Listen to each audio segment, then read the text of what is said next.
What's up, y'all? This is your boy Centaur Savage here, and this video goes over about 10 games I think really fit into that hidden gem genre where they need just a little more spotlight or just a little underrated. And a lot of these games I personally love and will recommend to anybody, and I just kind of want to put those games out there and just give people a chance to maybe discover something new or something they like and they just didn't know existed. So stay tuned in and we'll keep going through the list. Mobile Suit Gundam Extreme Versus Maxi Booster On. Now this game, I have a lot of really great memories of this game, and I still play it to this day. It's not really like an older game, but it's kind of like a remixed version of an older game. So they basically went and made a Gundam game based off of an arcade game that was really popular in Japan, and they kind of ported it here to America, and it's just a really good 2v2 arena fighter. And it kind of has a lot of arcadey aspects to it, but the combat is really in depth, and there's so many characters and Gundams to choose from. I love it. I watched I watched a lot of the series, and I kind of just really like to go and play as like the characters I know from like the different series. So maybe you want to play as somebody from Gundam Seed, or you want to play as somebody from Iron-Blooded Orphans, and you can just really just go and have a great time. Put like some dream teams together and some great matchups. It has fast-paced action gameplay to it. It's just a great overall anime game. And the game is really fun with friends if you get a really great lobby together. If you and your friends and you do like some endless battles, you guys will have hours of fun and just a lot of good trash talking.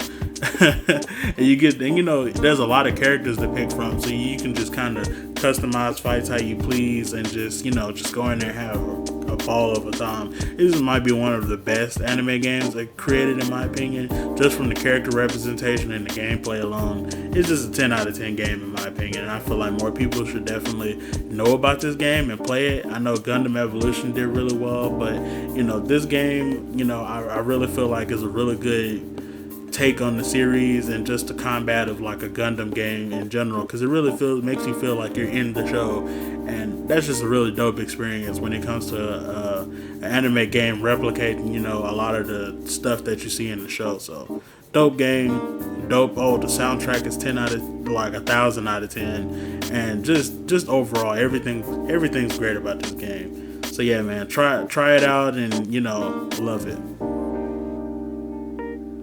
Next up, we have Deadbolt. I really like this game. This game is pretty cool.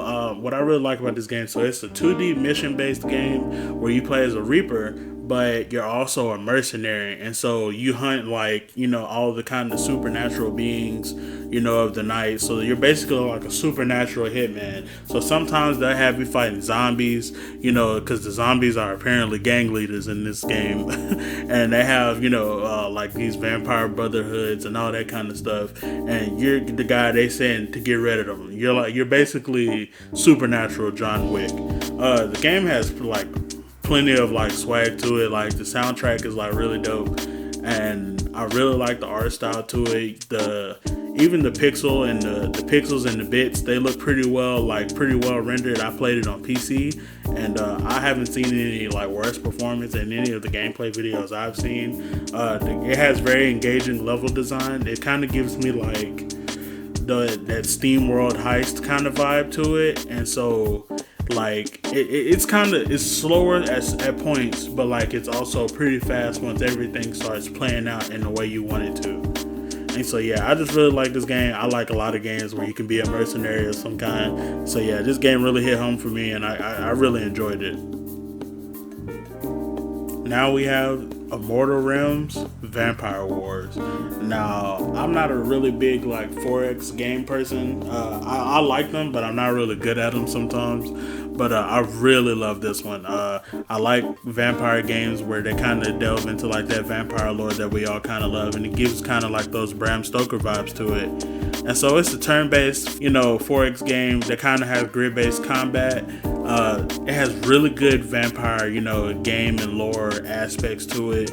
they take into factor like a lot of, there's a blood economy, and there are also other vampire clans and battalions that you have to fight against throughout like the story mode and both the sandbox mode, which brings me to the fact that the sandbox mode is just really amazing. I really can just waste a lot of hours just playing this game, and you choose your clan and you set the win conditions and you kind of just play it out in different environments, because there are a few different environments in the game that are kind of governed by different factions that are in the area. The combat is very very simple but very in depth at the same time, and there's also card based like magic aspects to the game, and I think that's like really dope, because like you can use those cards in the overworld to influence like the different territories to get your advantage in like the vampire war, or you can use different cards for like spells and stuff during the middle of combat. And so it's just a really cool idea. It's executed very nicely, and I just like the vibe of the entire game.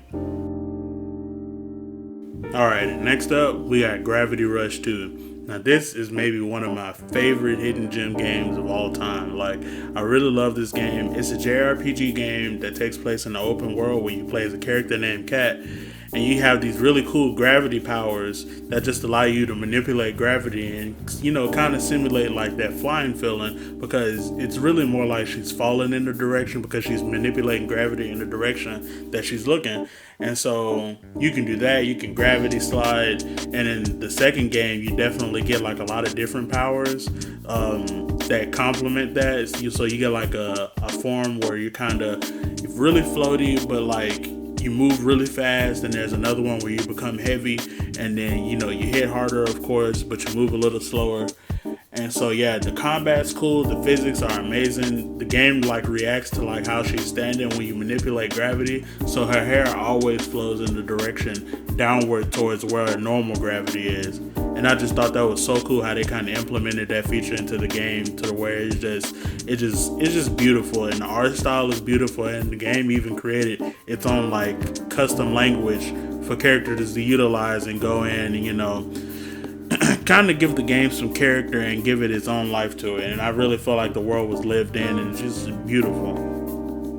Alright y'all, that was my hidden gem games that I just have at the time. I definitely would like to make more of these videos. I'll make them as I come up with like all the different hidden gem games that I just love to play, man. And go try some of these out, and if you like them, tell me about it down there in the comment section below. But yeah, this is Centaur Savage. I brought you guys another good video, man. I hope you guys enjoy it. Peace.